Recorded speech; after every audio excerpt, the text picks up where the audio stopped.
अस्सलाम वालेकुम, this is me Samina Khurram and welcome to my channel Samina Sahab. जी, क्या हाल चाल है आपका? I hope you are all doing well. तो मैं भी बिल्कुल ठीक ठाक हूँ। तो आज की वीडियो में जनाब मैं आपसे अपने दिल की कुछ बातें शेयर करना चाहती थी। इस वीडियो को बनाने का मकसद सिर्फ यही था कि मैं आपके साथ अपनी दिल की बातें शेयर करूं कि मैंने अपनी यूट्यूब जर्नी किस तरह से स्टार्ट की, अपनी फेलियर के बारे में, अपनी करेज के बारे में, तमाम चीज़ें मैं आपके साथ डिस्कस करना चाहती थी। तो साथ साथ मैंने सोचा मैं आपको अपनी हेयर डू की बास्केट भी दिखाती चलती हूँ कि हेयर डू के लिए आपको कौन कौन सी चीज़ें चाहिए होती हैं, मेरे पास कौन कौन सी चीज़ें मौजूद हैं। So let's begin with the video. Start करते हैं आपकी आज की वीडियो। तो जी, बात हम कर रहे थे कि यूट्यूब जर्नी किस तरह से स्टार्ट की। तो जो मेरी यूट्यूब की जर्नी जो थी, एस सच मैंने यूट्यूब को यहाँ से ही स्टार्ट नहीं किया था। इससे पहले मैं फ्रीलांसिंग पे फोकस कर चुकी थी। मीन टू से कि जनाब आपने GBOB के बारे में शायद सुना हो। सर शहजाद अहमद मिर्ज़ा के बारे में काफ़ी लोग जानते हैं जो यूट्यूब से या इंटरनेट से रिलेटेड हैं। उनको पता होगा कि एक दिन क्योंकि मैं एक हाउस वाइफ थी, मैं I have done MA education and MA history also. उसके बाद शादी हो गई एक कॉमन औरत की तरह। फिर घर के काम, बच्चे, हस्बैंड, ये सब चीज़ें मैं देखती थी। लेकिन फिर कहीं ना कहीं दिल में ये भी थी हसरत के इतना पढ़ने के बाद मैं घर में वही काम कर रही हूँ जो एक कम पढ़ी लिखी लड़की करती है, तो मुझे कुछ करना चाहिए। तो मेरे दिल में ये ख्वाहिश आ गई, लेकिन मैं अपने घर को, अपने बच्चों को भी इग्नोर नहीं कर सकती थी। इसलिए मैंने सोचा क्यों ना घर में रहते हुए कुछ इस तरह का काम किया जाए जो कि मेरा घर और मेरी फैमिली भी डिस्टर्ब ना हो, और उसके साथ साथ मैं अपने ख्वाब, जो मेरे हर एक पढ़ी लिखी लड़की की ख्वाहिश होती है कि वो कुछ करे ज़िंदगी में, तो वो मैं करना चाहती थी, पूरा करना चाहती थी। सो मैंने क्या किया, मैंने यूट्यूब पे सर्च शुरू कर दी। तो सर्चिंग के दौरान मेरे जो नज़रों से एक वीडियो गुजरी वो थी सर शहजाद अहमद मिर्ज़ा की वीडियो। बहुत सारे लोग उनको जानते होंगे। GBOB कोर्स वो करवा रहे थे तब। अभी स्टार्टिंग ही था उनका, मतलब उनकी जो सक्सेस स्टोरीज थी वो भी एक दो लोगों की ही उन्होंने शेयर की थी, लेकिन काफ़ी ज़्यादा ना उनको, उनकी वीडियोस ने मुझे इंस्पायर किया। तो मैंने ना उनको फॉलो करना शुरू कर दिया। और जिस तरह से वो अपना कोर्स, वो जहाँ पे अपने उधर सिखा रहे थे अपने ऑफिस में या अपने जो उनकी एकेडमी थी, तो मैंने उनका कोर्स जो था ना, उन्होंने उसके कोर्स भी बना के यूट्यूब पे डाल दिया। तो मैंने उनके कोर्स को फॉलो करना शुरू कर दिया और घर में बैठ के मैंने वो सारी लिस्टें तैयार कर ली जो वेंडर क्लाइंट, अपना एक वेंडर एक क्लाइंट्स को सेंड करता है, मतलब जो कुछ भी उनका था तरीकाकार, वो सारा मैंने घर में बैठ के उसको अच्छी तरह से ऑब्जॉर्व कर लिया, सीख लिया। अब बात ये थी कि उसके लिए कुछ टूल्स चाहिए थे, उसके लिए कुछ चीज़ें चाहिए थी। तो मुझे किसी की हेल्प की ज़रूरत थी। लेकिन आपको पता है कि कोई भी, जिस तरह एक कोई भी आदमी किसी औरत की हेल्प के बगैर, कहते हैं ना कि हर कामयाब मर्द के पीछे एक औरत का हाथ होता है, इसी तरह हर एक कामयाब औरत के पीछे भी किसी ना किसी मर्द का हाथ ज़रूर होता है। वो मर्द उसका भाई भी हो सकता है, उसका बेटा हो सकता है, और अगर उसका हस्बैंड हो तो वो अपनी जो है ना वो इनपुट जो है, आउटपुट अपना, वो लेडी जो है वो अपना 100% दे सकती है, 110% दे सकती है। तो उसके लिए मुझे भी किसी हेल्पिंग हैंड की ज़रूरत थी। तो मैंने सोचा मैं क्यों ना किसी को और को अपने साथ इन्वॉल्व कर लूँ। तो मैंने अपनी देवरानी के साथ मिलके उसको सारा मैंने समझाया कोर्स। माजिदा रुबान को आप जानते होंगे, वो भी यूट्यूबर हैं। तो उनको मैंने बताया, वो इससे पहले बिल्कुल नहीं जानती थी यूट्यूब के बारे में कुछ भी, और इंटरनेट के बारे में, मतलब फ्रीलांसिंग के बारे में कुछ भी नहीं वो जानती थी। उनको नहीं पता था कि GBOB SH है क्या चीज़। तो पहले मैंने खुद सारा समझ के 3-4 माह उसके ऊपर फोकस किया और सारा उनकी सर शहजाद अहमद मिर्ज़ा की कोर्स को अच्छी तरह से अपने जहन में बिठाया। उसके बाद मैंने अपनी देवरानी माजिदा रुमान को उसके बारे में इन्फॉर्म किया। फिर मैंने उनको बताया सारा कि हमें इस तरह से ये काम करना है। तो हमने घर बैठ के अर्निंग शुरू कर दी। अर्निंग के दौरान जनाब, जब हमारा फर्स्ट क्लाइंट मेरा भी अमेरिका का था, तो मैंने अर्न किए कुछ डॉलर्स। तो उन्होंने भी, जब माजिदा रुमान ने भी चंद पैसे या डॉलर्स इकट्ठे कर लिए, तो हमने सोचा क्यों ना हम सर शहजाद अहमद मिर्ज़ा के साथ ना कांटेक्ट करें कि हम आपके स्टूडेंट्स हैं और हमने आपकी वीडियोस को देख देख के तो हमने अर्निंग शुरू कर दी है। हमने उनके साथ कांटेक्ट किया तो उन्होंने बड़ा अप्रिशिएट किया। उन्होंने कहा कि आप ना हमारे ऑफिस में आएँ और हम आपकी इंस्पायरिंग स्टोरी जो है ना वो लोगों को बताएंगे। तो मुझे तो परमिशन नहीं अपने हस्बैंड से मिली, लेकिन माहिदा रुमान के हस्बैंड ने, जो मेरे देवर हैं, वो काफ़ी कोऑपरेटिव हैं, उन्होंने अपनी वाइफ को अलाउ कर दिया। तो उन्होंने, माहिदा रुमान ने इंटरव्यू भी इस सिलसिले में दिए। वहाँ से आगाज़ हुआ जी हमारी यूट्यूब की या फ्रीलांसिंग की जर्नी का। तो मैं बहुत डिसहार्ट हुई, क्योंकि मुझे मज़ीद मेरे हस्बैंड ने सपोर्ट नहीं किया था। वो नहीं चाहते थे कि मैं इस तरह से इन फ्रंट आके कोई काम करूं। वो कह रहे हाँ, घर में जो कर रही हो करती जाओ, लेकिन तुम इस तरह इंटरव्यूज़ देना और ये वो, उनको ये चीज़ पसंद नहीं थी। तो मैंने रिस्पेक्ट की उनकी चीज़ की, लेकिन मैं बहुत ज़्यादा बेसिकली ना हर्ट हुई थी इस चीज़ से। तो फिर उसके बाद क्या हुआ कि हम लोग वो काम काफ़ी सक्सेसफुली करते रहे। GBOB का कोर्स जो लोग कर रहे हैं उनको पता होगा, काफ़ी कॉम्प्लिकेटेड चीज़ है वो, उसके लिए आपको पूरा टाइम देना पड़ता है। और क्लाइंट का, वेंडर्स का जो कनेक्शन होता है उसको स्ट्रॉन्ग करने के लिए आपको फुल टाइम जॉब है वो, क्योंकि इंटरनेशनल लोगों के साथ आपके कॉन्टैक्ट्स होते हैं और आप वहाँ उनके साथ डील करते हैं इंटरनेशनल मार्केट में। तो चूँकि हम लोग हाउस वाइफ थी, तो हमें अपने बच्चों को भी देखना था, हस्बैंड्स को भी, फैमिलीज़ को भी देखना था, तो हम उसे कंटिन्यू नहीं कर पाए। तो फिर जी हमने वो काम वहाँ पे ड्रॉप डाउन किया। उसके बाद लेकिन वो एक चीज़ जो हमारे अंदर जो करेज एक पैदा हो गई थी, हमने अर्निंग कर ली थी, हमें पता था कि ये चीज़ फेक नहीं है। इंटरनेट में आप घर बैठ के कमा सकते हो, या एक बहुत बड़ा एक्सप्लोयर आपके सामने है। आप बड़े वाइड एंगल से देखते हो पूरी वर्ल्ड को। आपको पता चल जाता है, जब आप चंद पैसे या चंद डॉलर्स अर्न कर लेते हो, तो आपको पता चल जाता है कि ये चीज़ें फेक नहीं है। मतलब आप घर में बैठ के बहुत कुछ कर सकते हैं। ये भाई कोई ब्लेम नहीं, कोई आर्ग्यूमेंट नहीं है कि मैं हाउस वाइफ हूँ या मेरे हस्बैंड अलाउ नहीं करते या मेरे सर्कमस्टांसिस ऐसे नहीं है कि मैं जाके अर्निंग करूँ। तो आजकल की दुनिया में मैं तो यही कहूँगी हर लड़की से, हर लेडी से, कि आप घर में बैठ के, चार दीवारी में बैठ के, अपने हस्बैंड, अपने शोहर, अपने भाई, अपने बाप, हर किसी की ख्वाहिश को पूरा करते हुए आप घर में बैठ के काम बहुत सारे कर सकते हैं इज़्ज़त के साथ। तो उसके बाद जी वो काम चूँकि हमारे लिए फुल टाइम जॉब थी, तो वो हम नहीं कर पाए, या आप कह लें कि हमने उसको खुद ही खैर बात कह दिया। अगर हम उसको भी कंटिन्यू करते तो वो भी बहुत आगे, उसका भी फ्यूचर ब्राइट था।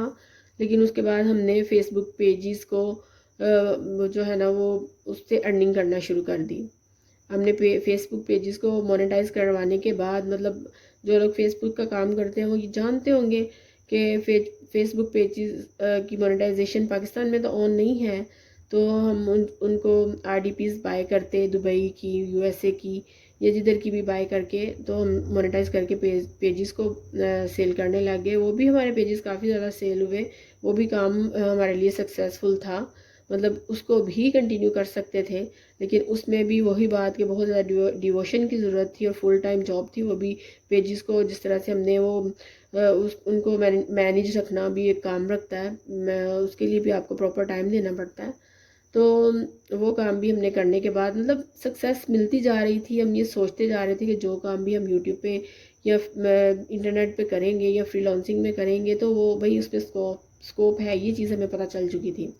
उसके बाद मैंने और माहिदा रुमान ने यूट्यूब चैनल शुरू किया। माहिदा रुमान ने अपना चैनल शुरू किया, मैंने अपना अलग से चैनल बनाया।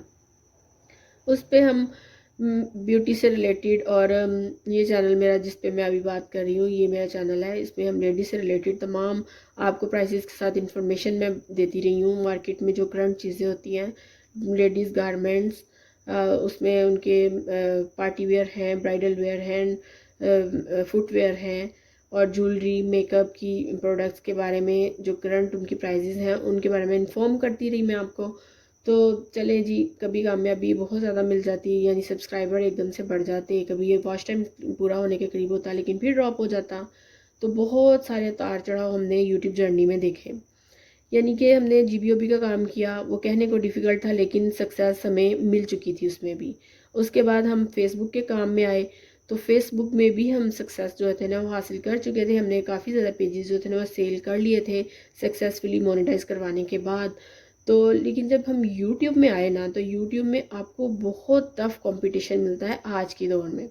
जब आज से 5 6 7 साल पहले लोगों ने यूट्यूब शुरू किया था ना, तब इतना ज़्यादा कंपटीशन नहीं था, और जो लोग जो भी यानी अपनी चीज़ें सेल कर रहे थे, मिंटू से जो भी वीडियोस बना रहे थे, जिस किस्म का भी कंटेंट था ना, तो वो चल रहा था। मतलब उस पर व्यूज़ भी हैवी आ रहे थे, आपको सब्सक्राइबर भी मिल रहे थे, वॉच टाइम भी आसानी से पूरा हो रहा था। लेकिन आज की डेट में ये बहुत ही ज़्यादा डिफ़िकल्ट चीज़ हो चुकी है। ये तो रॉकेट साइंस कहते हैं ना, ये कोई रॉकेट साइंस नहीं है, लेकिन अब तो रॉकेट साइंस अगर कहें तो बन चुका है। भाई जिन लोगों का लक काम करता है उनके बारे में मैं कुछ नहीं कह सकती, लेकिन हार्ड वर्क तो इसमें है। यूट्यूब में हार्ड वर्क है। आप अपना पूरा का पूरा फोकस और अपनी पूरी की पूरी एफर्ट जब तक पुट नहीं करते तो सक्सेस मिलना आपके लिए बहुत ही ज़्यादा मुश्किल बात है। तो जनाब लगे हुए हैं, बहुत दफ़ा डीमोटिवेट भी हुए। बाज़ दफ़ा वीडियोस चढ़ाते थे तो इतना ज़्यादा जहन में नहीं होता था कि वीडियो अपलोड करेंगे तो इसके ऊपर व्यूज़ आ जाएंगे, लेकिन उन वीडियोस पे काफ़ी ज़्यादा व्यूज़ आ जाते रहे हैं। शुरू में मैंने अपनी जनाब वीडियो जो थी ना बेसिस पे, आर टाइप्स ऑफ बेसिस पे वीडियो जो अपलोड की, वो एक मैंने छोटी सी दुकान पे शॉप पे जाके मैंने तमाम जितने भी उनके पास वो बेसिस थी उनका रिव्यू दिया, साथ में उनकी प्राइसेस बताई। तो वो मेरी 36K पे मतलब वो वीडियो मेरी वायरल हो गई थी। उसके बाद मैंने बहुत इंटरेस्ट के साथ बड़ी अच्छी अच्छी वीडियोस बनाई। मैंने क्रेलॉन टीवी पेंट स्टिक पे, आपको पता है कि जो मेकअप की दुनिया के लोग हैं वो जानते हैं कि क्रेलॉन के बगैर तो आप सवर नहीं कर सकते मेकअप का। मैंने उस पर भी बड़ी अच्छी अच्छी वीडियोस बनाई, लेकिन वो इतनी ज़्यादा नहीं, मतलब जो थी ना सक्सेस उनको मिली। तो उसके बाद मैं डीमोटिवेट भी होती रही। फिर उसके बाद हमने बाज़ार में जाके लेडीज़ वेयर के ऊपर, जिसमें फैंसी ड्रेसेस थे, ब्राइडल ड्रेसेस थे, डिफरेंट लाहौर के जो फेमस बाज़ार थे वहाँ जा के हम लोगों ने वीडियोस जो थी ना बड़ी मेहनत के साथ फुल गर्मी में हम लोग बनाते रहे, लेकिन उसमें भी हमें वो कामयाबी नहीं मिली जो मिलनी चाहिए थी। तो बात करने का मकसद ये है कि हिम्मत नहीं हारी, लगे हुए हैं, मुसलसल काम कर रहे हैं। तो जो लोग यूट्यूब में आना चाहते हैं, इस प्लेटफॉर्म पे आना चाहते हैं, उनके लिए मैं ये मैसेज देना चाहूँगी कि अगर आप यूट्यूब चैनल क्रिएट करना चाहते हैं तो आपको गिड up your line and work hard. आपको अपना फुल एफर्ट आपको पुट करनी पड़ेगी, तो जाके आप कामयाब होंगे। मतलब अगर आप की लक चल भी जाती है ना, बाई चांस आप वायरल हो जाते हैं या आपका चैनल ग्रो कर जाता है, लेकिन उसको मैनेज करना बहुत मुश्किल है। मतलब जब तक आप फ्रीक्वेंटली अपनी वीडियोस को अपलोड नहीं करते डेली बेसिस पे, या जो भी आपने एक सीक्वेंस बनाया हुआ है उसके मुताबिक नहीं चलेंगे, तो आपका चैनल जो है ना वो डेड हो जाता है। और अगर अपने चैनल को आपने वायरल रखना है या आपने अपने व्यूअर्स को एंगेज रखना है, तो आपको मुसलसल हार्डवर्क करना पड़ेगा इसमें। तो खैर ये तो थी यूट्यूब की जर्नी। तो जो आप में से लोग सख्त जान है, ढीठ हैं, वो आप चैनल ज़रूर बना सकते हैं। बहुत सारे लोग भाई दिनों में क्या, महीनों में क्या, दिनों में वायरल हुए हैं। मतलब इधर उन्होंने यूट्यूब चैनल क्रिएट किया और उधर उनके जो थे वॉच टाइम क्लियर हो गया, उनके सब्सक्राइबर्स क्लियर हो गए। तो लेकिन भाई हम तो मुसलसल अभी तक कोशिश कर रहे हैं। तो मैं आपको बताती हूँ जनाब, जो हमारा बेसिक टॉपिक था आज का, कि मेरे हेयर डू बास्केट में क्या क्या चीज़ें मौजूद हैं वो आपको दिखाती हूँ मैं। तो हेयर डू के लिए सबसे पहले तो जी आपको चाहिए होंगी ये इस टाइप की चीज़ें।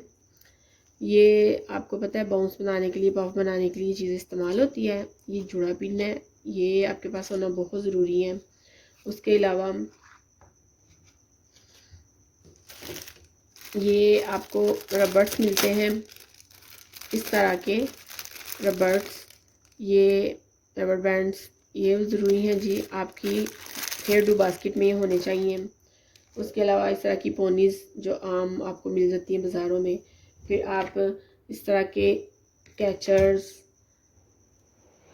अपनी बास्केट में ज़रूर रखें। ये इनकी आपको गाहे बगाहे जो है ना वो ज़रूरत पड़ जाती है हेयर स्टाइलिंग में। डिफरेंट किस्म के हेयर स्टाइल में आप इनको यूज़ कर सकते हैं। तो मेरी हेयर बास्केट में ये भी है। मतलब इस तरह के कैचर जो है डिफरेंट वो मैंने बाय किए हुए हैं। फिर जी उसके अलावा ये चीज़ जो है ना, ये आप देख सकते हैं, ये इसमें डिफरेंट किस्म के स्टाइल्स जब आप क्रिएट करते हैं तो उसके लिए ये देखें आप, मतलब ये बालों को पुल करने के लिए आपने देखा होगा, ये देख सकते हैं आप। ये सारे के सारे टूल जो है ना वो हेयर स्टाइलिंग में यूज़ होते हैं।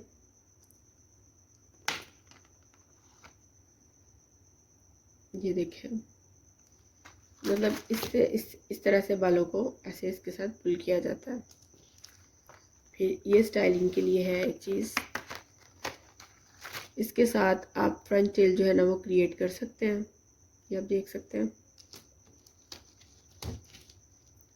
ये है। इसके साथ आप इस तरह से मतलब स्टाइल बना सकते हैं कोई भी। और ये हेयर कॉम तो आपको पता है कि हर किसी के हेयर स्टाइल बनाने में यूज़ होती है। फिर उसके अलावा मेरे पास, मैं ज़रूर अपनी बास्केट के अंदर ये रखती हूँ। ये क्या है जी, ये बन है, डोनट बन। आपको पता है कि हेयर स्टाइलिंग में ये कितने ज़्यादा यूज़ किए जाते हैं। मैंने ये मुख्तलिफ साइज़ में, डिफरेंट साइज़ में अपने पास रखे हुए हैं। ये आप देखें, बड़ा भी है, छोटा भी है। ये आप अपनी बास्केट में ज़रूर रखिएगा। फिर उसके अलावा हेयर स्टाइलिंग के लिए ये जो थी ना, ये मैं लेके आई थी। ये चीज़ आप देखें ज़रा, इसको आपको नज़र आ रहा है ये क्या है? ये मैं आपको भी खोल के दिखाती हूँ। ये है जी हेयर वैक्स। हेयर वैक्स है ये।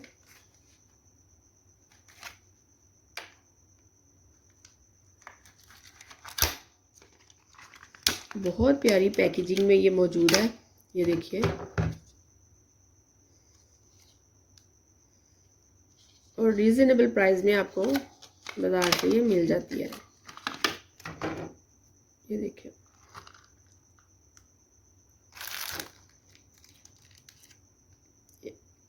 इस तरह की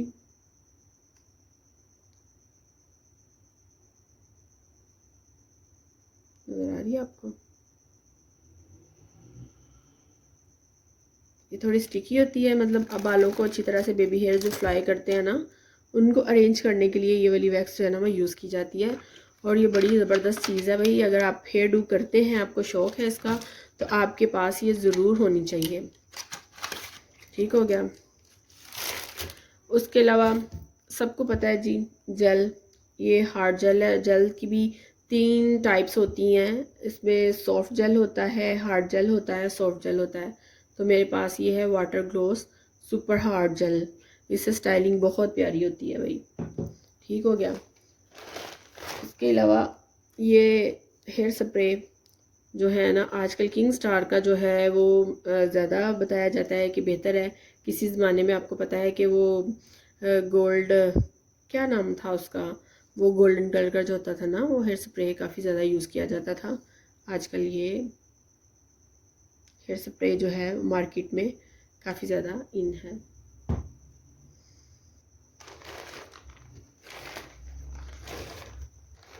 फिर जी हम अपनी बॉबी पिन को कैसे भूल सकते हैं? ये भी आपके हेयर डू के लिए सबसे ज़रूरी चीज़ मेरे ख्याल में ये चीज़ होती है। ये आपकी वैनिटी में, आपके हेयर डू बास्केट में ज़रूर होनी चाहिए। उसके बाद ये देखिए जी, ये मैंने 2 कॉम्स रखी हुई हैं स्टाइलिंग के लिए, इस किस्म की। और हेयर डू में एक्सेसरीज तो आपके पास मस्ट हैं जी। ये देखें, जब आप बालों को स्टाइल करते हैं ना, तो इस तरह की चीज़ें आप ज़रूर अपनी बास्केट में रखिए। ये बहुत खूबसूरत लगती हैं। देखिए आप,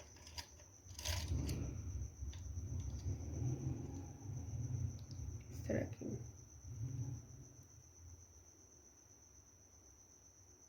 ये बालों में बहुत अच्छा ना लुक क्रिएट इससे हो जाती है, बालों की स्टाइल की ना और ज़्यादा ग्रेस निकल आती है। और इसी किस्म की मैंने और भी रखी हुई हैं। ये देखिए, ये भी पिन्स हैं।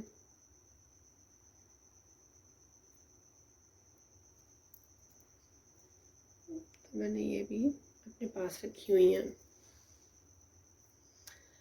तो ये तो थी जनाब चंद चीज़ें जो मैंने अपनी हेयर डू की बास्केट में रखी हुई थी। बेसिकली मकसद था आज की वीडियो में आपसे अपने दिल की बातें शेयर करने का।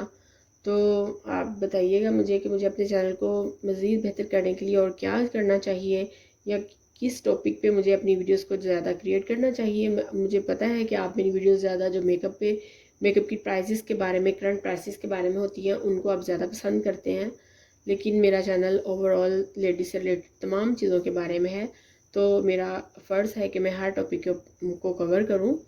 तो जनाब, आप अपनी राय में ज़रूर मुझे बताइएगा कि मैं किस तरह से अपने चैनल को ग्रो और मज़ीद कर सकती हूँ, या क्या कमियाँ हैं मेरे चैनल में जिनको मैं ओवरकम करने के बाद अपने चैनल को एक सक्सेसफुल ग्रो चैनल में क्रिएट कर सकती हूँ।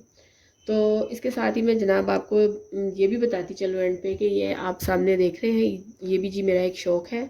आप देखिएगा कि ये जितनी भी पेंटिंग्स हैं ना, ये सारी मैंने खुद जो है ना वो पेंट की है। मुझे वाटर पेंट का, स्केचिंग का भी बहुत शौक़ है। जो लोग मुझे जानते हैं उनको मालूम है कि ये शौक़ भी मैंने पाले हुए हैं। और जब मैं बड़ी परेशान होती हूँ तो फिर मैं वाटर पेंटिंग करती हूँ। ये मुझे बहुत अच्छी चीज़ें लगती हैं। तो बताइएगा कि मैंने कैसी पेंटिंग की है। तो इसके साथ ही मुझे दीजिए इजाज़त, इंशाल्लाह किसी और अच्छी सी प्यारी सी इंफॉर्मेटिव वीडियो के साथ फिर हाज़िर होती हूँ। तब तक के लिए आपसे मैं चाहती हूँ इजाज़त। ओके जी, अल्लाह हाफिज़।